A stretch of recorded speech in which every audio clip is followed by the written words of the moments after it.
السلام علیکم ورحمۃ اللہ وبرکاتہ۔ تمام مسلمانوں کو میری طرف سے آج ہم جس شخصیت کو ڈسکس کرنے جا رہے ہیں، جس شخصیت کے بارے میں بات کرنے جا رہے ہیں، یقیناً وہ بہت سے لوگوں کی محبوب ترین شخصیت ہے۔ بہت سے لوگ ان کو پسند کرتے ہیں اور ان کا آئیڈیل ہے۔ میں بحیثیت ایک طالب علم ہونے کی جو باتیں میں نے نوٹ کریں، جن باتوں کے اوپر میں نے غور کیا، وہ آپ تک پہنچانا چاہتا ہوں کہ جس کو آپ اتنی شد و مت کے ساتھ اتنے پسند کرتے ہیں، دراصل ان کی اصلیت کیا ہے، ان کی حقیقت کیا ہے۔ جی ہاں، میں مشہور و معروف ڈاکٹر ذاکر نائک صاحب کے بارے میں بات کر رہا ہوں۔ چند دنوں پہلے میں نے یہیں یوٹیوب کے اوپر ایک ویڈیو دیکھی ڈاکٹر ذاکر نائک کی۔ بہت پرانی ویڈیو تھی اور ایک عورت نے سوال کیا ان سے کہ میرا سوال ذاکر بھائی سے ہے کہ ہمارے یہاں اسلام کو ایک نیا شکل دیا گیا ہے، وہ تبلیغی جماعت کے نام سے مشہور ہے، جس میں مسلمان جو ہیں وہ 40 دن اپنے گھروں کو چھوڑ کر مسجدوں میں رہتے ہیں، اور پھر اس میں ایک ایسی کتاب پڑھی جاتی ہے جس کا قرآن و حدیث سے کوئی تعلق نہیں، جھوٹی حدیثیں اس میں بھری ہوتی ہیں، فضائل اعمال یا پھر تبلیغی نصاب کے نام سے وہ مشہور ہے۔ آپ اس کے بارے میں برائے مہربانی تھوڑا سا واضح کر دیں۔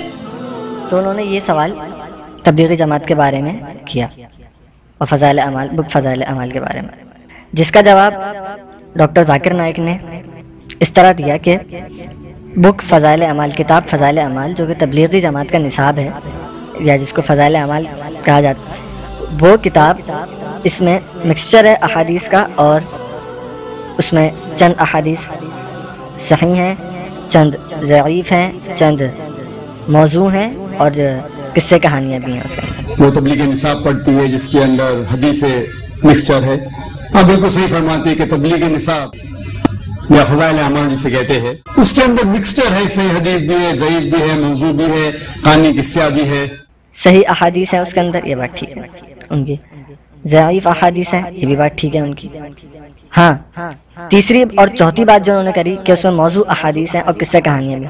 موضوع حدیث آپ کو معلوم ہونا چاہیے، اس حدیث کو کہتے ہیں کوئی آدمی اپنی طرف سے کوئی بھی بات گڑھ دے، اپنی طرف سے کوئی بھی بات لکھ دے تو اور اس کو مشہور کر دے کہ یہ حدیث ہے، یعنی کسی بھی روایت کی کوئی بھی دلیل نہ ملتی ہو اس طرح، تو اس حدیث کو یعنی اس بات کو موضوع حدیث کہا جاتا ہے۔ یعنی کہ کسی نے نعوذ باللہ حضور صلی اللہ علیہ وسلم کی طرف یہ بات باندھی کہ حضور صلی اللہ علیہ وسلم نے بات فرمائی، تو اس کو موضوع کہتے ہیں۔ ایسا ہرگز نہیں ہے کہ فضائل اعمال کے اندر کوئی بھی موضوع حدیث ہو۔ آگے ڈاکٹر ذاکر نائک صاحب فرماتے ہیں کہ تو اسے ساری حدیث کو ماننا اور ساری حدیث پر عمل کرنا صحیح نہیں۔ تو اسے سارے حدیث کو ماننا اور سارے حدیث کو عمل کرنا صحیح نہیں، ہمیں عمل کرنا چاہیے صحیح حدیث پہ۔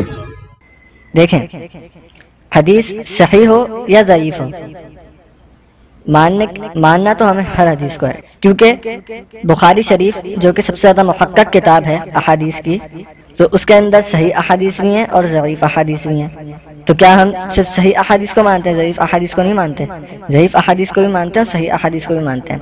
ہاں، یہ بات ان کی ٹھیک ہے کہ صرف صحیح احادیث کے اوپر عمل کرنا چاہیے، ضعیف احادیث کے اوپر جب کوئی مسئلہ آ جائے، کوئی فتویٰ کسی چیز پر دینا ہو تو اس پہ ضعیف احادیث کو اتنی توجہ نہیں دی جاتی، بلکہ صحیح احادیث کے اوپر توجہ دی جاتی ہے۔ مگر اب آپ آئیے کہ جو فضائل اعمال کتاب لکھی گئی ہے، اس کے اندر اگر ضعیف احادیث ہیں یا صحیح احادیث ہیں، جو جتنی بھی احادیث ہیں، وہ کوئی مسئلہ بیان کرنے کے لیے نہیں لکھی گئی ہیں، وہ کسی مسئلے کے حل کے لیے نہیں لکھی گئی ہیں، اس میں مسئلے مسائل نہیں لکھے گئے ہیں، اس کے لیے دیگر کتابیں لکھی گئی ہیں۔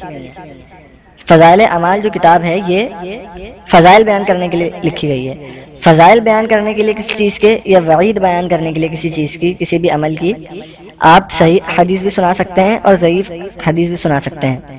ہاں، جب بات مسئلے کے اوپر آ جائے، کوئی مسئلہ حل کرنا ہو، کسی چیز کا فتویٰ لینا ہو مفتی سے، تو وہاں پر صحیح احادیث کی رعایت لازمی ہوتی ہے کہ صحیح حدیث ہوئے گی تو اس کے اوپر فتویٰ دیا جائے گا۔ کسی کو فضیلت سنانے کے لیے، نماز کی طرف مائل کرنے کے لیے آپ ضعیف حدیث بھی سنا سکتے ہیں۔ جہاں تک موضوع کی بات رہی تو موضوع تو اپنی طرف سے گڑی ہوئی بات ہے، وہ تو اس کا آدمی گناہگار ہوگا اور اس کی وعید بھی آئی ہے حدیث کے اندر کہ جو غلط بات باندھے حضور صلی اللہ علیہ وسلم کی طرف، تو اس کی بڑی وعید آئی۔ اچھا، یہ بات آپ اس ویڈیو میں خود بھی دیکھ لیں گے کہ وہ آگے یہ فرما رہے ہیں ڈاکٹر ذاکر نائک صاحب کہ علم کے لیے کسی ضعیف حدیث کو جاننا وہ ٹھیک ہے، مگر حجت کے لیے وہ ٹھیک نہیں ہے۔ باقی حجت قائم کرنا کسی ضعیف حدیث سے یا موضوع سے یہ صحیح نہیں ہے، مطلب ان کی بات کا جو مفہوم بن رہا ہے سن بھی لیا گا۔ ہمیں عمل کرنا چاہیے صرف صحیح حدیث پہ، صحیح حدیث ہماری حجت ہے۔ ان کے لیے اگر آپ ضعیف حدیث جاننا چاہتے ہیں یا ضعیف حدیث دوسرے حدیثوں سے مل کے صحیح ہو جاتی ہے وہ ٹھیک ہے۔ تو یہ مجھے بتائیں کہ اس سے حجت کون پکڑ رہا ہے؟ فضائل اعمال میں جو احادیث ہیں کیا اس سے لوگ مسئلے حل کرتے ہیں؟ کیا مسئلے حل کرائے جانے کے لیے وہ کتاب لکھی ہوئی ہے؟ کیا اس کے لیے مطلب جو تبلیغ جماعت والے اس میں سے مسائل نکالتے ہیں؟ نہیں، ایسا ہرگز نہیں ہے۔ وہ اس میں سے صرف فضائل بیان کرتے ہیں، وعید اگر کوئی آئی ہے تو وعید بیان کرتے ہیں۔ مسائل وہ دیگر کتابیں ہیں، دیگر مفتیان کے پاس جاتے ہیں، فتاوی یہ بڑی بڑی کتابیں ہیں، احادیث کی بڑی بڑی کتابیں ہیں، سیاستہ ہیں، ان میں سے مسائل نکالے جاتے ہیں۔ تو یہ بات جو انہوں نے ادھر اس طرف گھما دی تو یہ بات بھی غلط ہے ان کی۔ آگے انہوں نے ایک اور بات بولی اس کے بعد ہی کہ کچھ مسلمان اس کو یعنی فضائل اعمال جیسی کتاب کو قرآن سے زیادہ اہمیت دیتے ہیں، ہمیں قرآن کے اوپر عمل کرنا چاہیے۔ یہ افسوس کی بات ہے کچھ مسلمان ایسی کتابیں جیسے تبلیغ نصاب ہو اس کو قرآن سے زیادہ اہمیت دیتے ہیں، جو غلط ہے، ہمیں قرآن پہ عمل کرنا چاہیے۔ ہمارے نزدیک تبلیغی جماعت والوں کے نزدیک، علماء اہل سنت والجماعت کے نزدیک قرآن سے زیادہ معتبر کوئی کتاب نہیں۔ کسی عالم دین نے علماء اہل سنت والجماعت دیوبند میں سے کسی نے بھی فضائل اعمال کو قرآن سے اوپر یا کسی حدیث کی یعنی کہ سیاست میں سے بخاری شریف، مسلم شریف، ترمذی شریف کے برابر، اس کے مساوی یا اس سے اوپر لکھا ہو یا کہیں کہا ہو، کسی نے بیان کیا ہو تو آپ مجھے بتائیں۔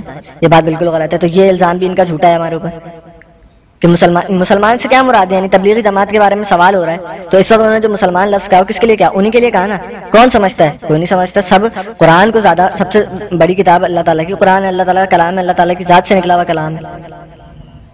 تو یہ ان کا الزام بھی غلط ہے، سوچنے کی بات ہے۔ اب آ جاتے ہیں اگلے سوال کی طرف جس کا انہوں نے جواب دیا۔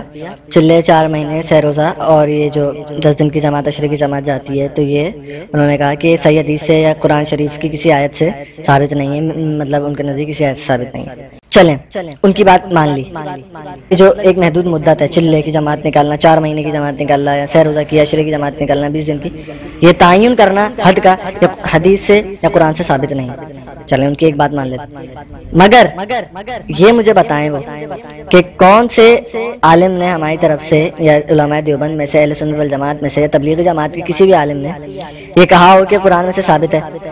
نہیں۔ تبلیغ کرنا قرآن سے ثابت ہے، اس کا حکم ہے قرآن کے اندر، مگر یہ جو ایک پروسیجر بنایا ہے علماء نے، جو ایک ترتیب رکھی ہے 40 دن چلہ لگانے کی 4 مہینے کی، یہ قرآن سے ثابت نہیں ہے۔ اور یہ کوئی بھی نہیں کہتا کہ قرآن سے ثابت ہے کہ یہ قرآن کے اندر آیا ہے، ہمارے علماء میں سے بھی کوئی نہیں کہتا۔ ہاں یہ ایک ترتیب رکھی گئی ہے علماء کی طرف سے کہ آپ سہ روزہ لگائیں، کم از کم آپ سہ روزہ لگائیں، 3 دن کے لیے جماعت میں نکلیں اس کو سیکھنے کے لیے۔ اللہ آپ کو اور توفیق دے، آپ عشرہ لگائیں، اور توفیق دے 20 دن لگائیں، چلہ لگائیں 40 دن لگائیں، اور کم از کم یعنی کہ سال میں ہر سال 4 مہینے لگائیں وقت نکال کے اپنا۔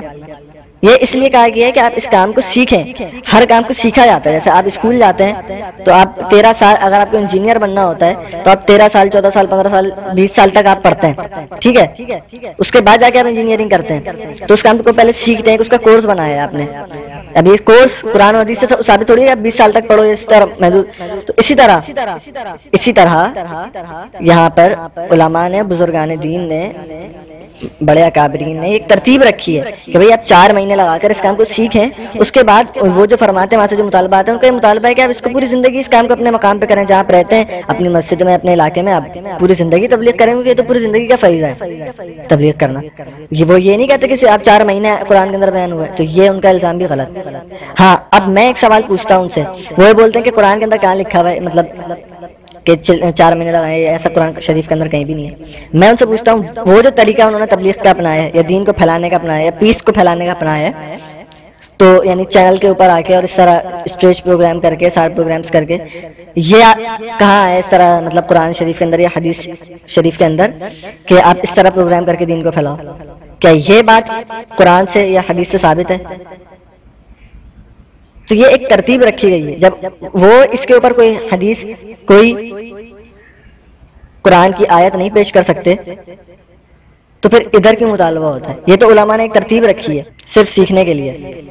تو جیسا کہ وہ کہتے ہیں کہ آپ قرآن اور حدیث سے جو ہے ثبوت پیش کرو، اگر آپ ثبوت پیش کرو گے تو میں کہوں گا صحیح ہے، اگر آپ ثبوت نہیں پیش کر سکیں گے تو میں کہوں گا غلط ہے۔ اور جو سوال تھا کہ 40 دن ایسا کوئی، میں قرآن مجید کی کوئی آیت نہیں جانتا ہوں جس میں لکھا ہوا ہے کہ 40 دن کے لیے آپ کدھر جاؤ، یا کوئی صحیح حدیث میں نہیں جانتا ہوں جس میں لکھا ہوا ہے کہ 40 دن کے لیے آپ کام چھوڑ کے کچھ جانا چاہیے، یا گشت ہوتا ہے ہفتے میں 1 بار، مہینے میں کم از کم 2 بار، سال میں کم از کم 3 دن، زندگی میں کم از کم سال میں 40 دن، مہینے میں 3 دن، زندگی میں کم از کم 1 بار 4 مہینے.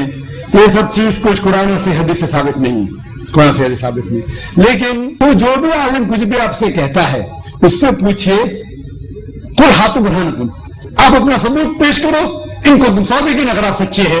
کہ قرآن مجید کی آیت سورہ بقرہ کی سورہ نمبر 2 آیت نمبر 111 میں قل ہاتھوں برہانکم ان کو تم صادقین، آپ اپنا ثبوت پیش کرو اگر آپ سچے ہیں.